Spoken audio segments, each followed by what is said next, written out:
Howdy, Samurai Spirit here.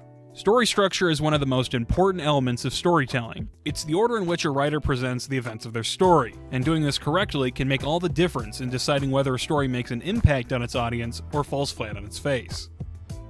In manga, the most common story structure utilized by creators is the Eastern storytelling format known as Kishōtenketsu. It essentially breaks down a story into 4 acts: Ki, introduction; Sho, development; Ten, twist; and Ketsu, resolution.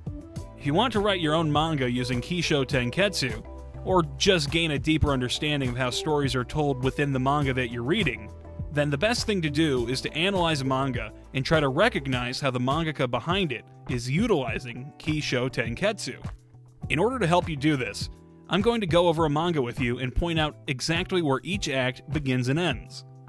Last week, I did this with Chapter 1 of My Hero Academia, so if you're interested in studying that, then I'd recommend you check out that video as well. Today we'll be taking a look at the first chapter of Jujutsu Kaisen. Written by Gege Akutami and serialized in Weekly Shonen Jump since March of 2018, Jujutsu Kaisen has become one of the best-selling manga series of all time.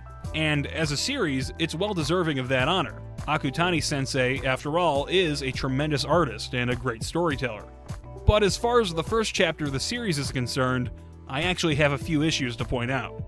Now, nothing that I'm about to say is meant to indicate that I think that Jujutsu Kaisen is a bad series. Far from it. In fact, I like it a lot.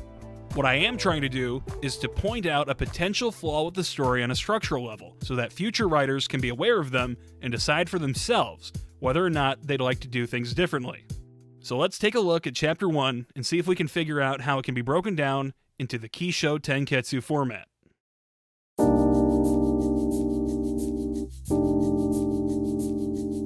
Ki, introduction. The story begins with a brief teaser on page 1 as Megumi, a Jujutsu sorcerer, informs the audience that there are cursed objects in this world, and that one of them is missing. We meet our main character on page 5, essentially the second real page of the story. Yuji Itadori is meeting with his friends in his high school's somewhat lighthearted occult research club. We learn that Yuji has a fighting spirit, as his ability to remain in the club is threatened on page 9, and he defeats his sketchy track coach in a contest of strength on page 14. In between, on page 11, we see Megumi interact with this weird fella, which introduces the existence of scary monsters called curses. On page 15, we learn that Yuji chose to join the occult club because it ends before 5 o'clock. And on page 18, we see that the reason he needs to get out early is so that he can visit his ailing grandfather in the hospital. On page 19, Grandpa gives Yuji an Uncle Ben speech and tells him to use his strength to help others, and make sure that he dies surrounded by others who care for him. The introduction ends with Grandpa's death, on page 20. This was a rather lengthy introduction segment, taking up over a third of the chapter's length. It goes to show you that you don't have to stick to the exact rigid constraints of the perfect Kishōtenketsu format in order to be successful. I would argue, though, that it's also an example of why you typically want to keep the introduction phase as short as possible, because when you spend this much time doing it, the audience can start to lose interest. That's a problem that I personally had when I first tried reading Jujutsu Kaisen. I found the beginning of Chapter 1 to be a bit tough to get through, as Akutami-sensei really took his sweet time getting to the point. So be careful, and keep an eye on the length of your introductions, because you'd better be as good as Akutami-sensei is if you're going to try to deviate from the formula as heavily as he is.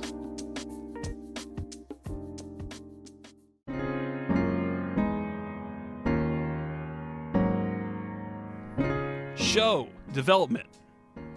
The development phase begins when Megumi arrives and confronts Yuji on page 21. He's looking for a cursed object, established in the introduction phase, that the occult club has come into possession of. This is a moment similar to what is commonly referred to as the inciting incident, or the moment that sets our main character on their journey, as Megumi begins Yuji's journey by bringing him into the world of the paranormal. On page 26, they realize that the Paranormal Club is still in possession of the cursed object, and they are currently in the middle of opening it. Something that Megumi says means certain doom for Yuji's friends. They rush to save the occult club back at their high school, and on page 29, Yuji decides to head into danger in order to protect his friends.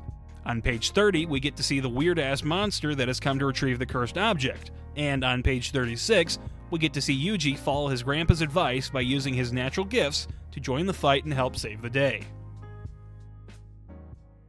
10. Twist. 10 begins on page 41, when we realize that the enemy has not been truly defeated, and we head into the final fight. Megumi, the more experienced fighter, gets taken out of the fight on page 43, leaving Yuji in a desperate situation, which eventually leads to him swallowing the cursed object, an evil wizard's finger, on page 48. This causes his body to be taken over by Sukuna, the aforementioned evil wizard whose finger we were just discussing. Sukuna then defeats the curse and wins the battle on page 51, ending the 10 phase and bringing us to Ketsu, Resolution. This phase begins with Yuji's body still being controlled by Sukuna, something rather troubling since on pages 52 and 53, Sukuna starts ranting about how he's going to use his new body to go on a bloody massacre of the innocent.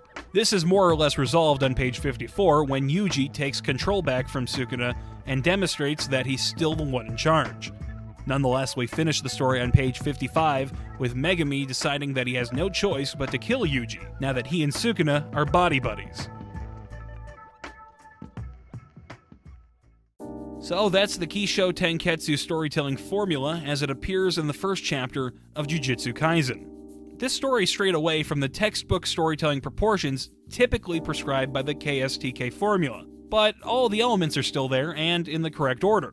In the end, it came out with a whopping 36% of the story dedicated to the introduction phase, 34% to the development phase, 20% for the twist, and then nearly 10% for the resolution. Now, this is way different from what we saw in the first chapter of My Hero Academia, and that's okay. But I want you to take a look at the story structure within this chapter and think about how it affects the reader's experience. You spend a lot of time getting through the introduction phase before you're pretty quickly rushed into the final fight. It goes without saying that this chapter has more than enough good things in it to keep a reader interested, but in terms of story structure, I would say that it is a bit imbalanced. So what's the lesson here? Well, hopefully you'll take away from this that a story can still be good even if it isn't structurally perfect.